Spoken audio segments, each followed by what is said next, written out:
On the Health Watch tonight, taking a human anatomy class is a rite of passage for medical students. But Dr. Mallika Marshall is here to tell us how one school is using modern technology to teach students all about the human body. Doc? Rite of passage for sure, but very important. You know, human anatomy is one of the first courses a student has to take in medical school to study the body's organs and nerves and vessels and more. Human cadavers have always been used for this purpose and probably always will be. But UMass Medical School now has a new high-tech tool at their disposal, which is giving doctors a view into the body like never before. You can see that the airway is pushed here. Third-year medical students Scott Pascal and Pamela Liu are getting a lesson on human anatomy.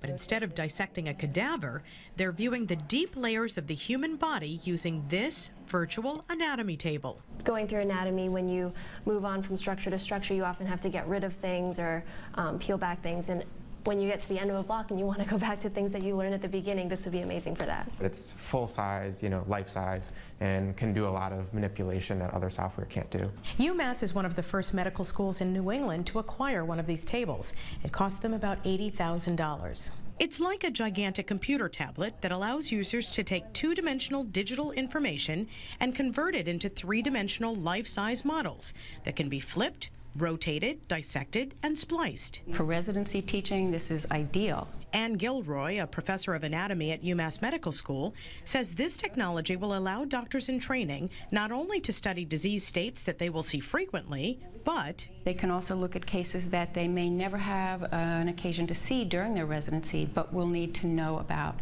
And surgeons can use it to map out exactly where they need to operate. Now I can rotate our lung here, and I can locate that tumor in the posterior part of the lung. Surgeons can take one of their patients, CT scans, load it onto the table, look at the pathology, look at it in several views, look at it in several planes, decide on a treatment plan based on the anatomy they've seen, and then after the case, they can do a post-surgical review of that.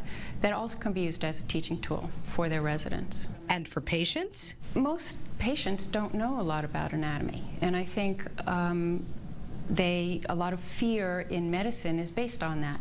So this could be used to teach patients about their own conditions and perhaps alleviate some of those fears.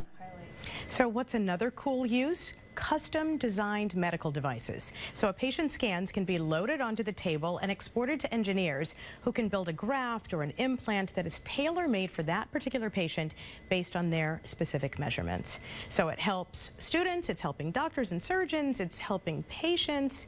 And I wish we had it when I was back in medical school. Seriously, sure. That is the coolest piece of technology. Yeah, see, we had a female cadaver, and so it was really difficult for us to learn about male anatomy because we didn't have a cadaver. So something like this would have really been helpful. And that's 1- and 2-dimensional. The future, it'll be 3-dimensional. That's right. You watch, it'll all pop up and they can move it around. Exactly. Doctor, thanks very much. Well, you can send your story ideas to Dr. Mallika. Just email her at drmallika@cbs.com, or you can tweet her at Mallika.